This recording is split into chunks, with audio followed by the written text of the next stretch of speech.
ప్రతి సంవత్సరం శ్రావణ మాసంలో మార్వాడిలమంతా కావడి యాత్ర చేపడతామని సమస్త విష్ణు సమాజ్ సభ్యులు అన్నారు. ఆదివారం జగ్గంపేట విష్ణాలయం నుండి సామర్లకోట భీమేశ్వర ఆలయం వరకు కావడి యాత్ర జరుగుతుందని తెలిపారు. ఈ కార్యక్రమానికి Jaggampeta MLA Jyothula Nehru, Janasena party Jaggampeta incharge Tummalapalli Ramesh ముఖ్య అతిథులుగా హాజరయ్యారు. ముందుగా జగ్గంపేట గ్రామంలోని పురవీధుల్లో మార్వాడీలు కుటుంబ సభ్యులతో సహా యాత్రను చేపట్టారు.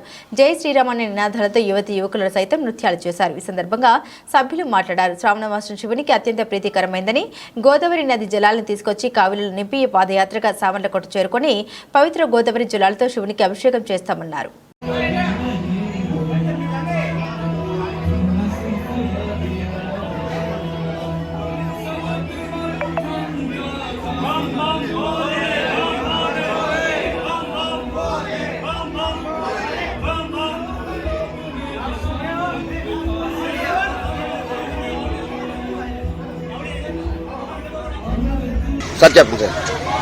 శ్రావణ మాసం శివునికి చాలా ప్రీతి. ఉత్తర భారతదేశంలో అందరూ శ్రావణ మాసంలో కావడి యాత్రలు చేస్తారు. కావడి యాత్రలు అంటే నదీ జలాలను కావడంలో మూసుకుని శివాలయాలకు వెళ్ళి శివునికి ఆ జలాలతో అభిషేకం చేస్తారు.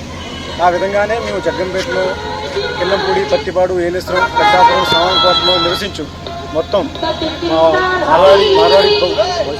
మార్వాడి బంధువులందరూ కలిసి గోదావరి జలాలు తీసుకొచ్చి జగ్గంపేట వాటితో కావడలు నింపి కావడల్ని తీసుకువెళ్ళి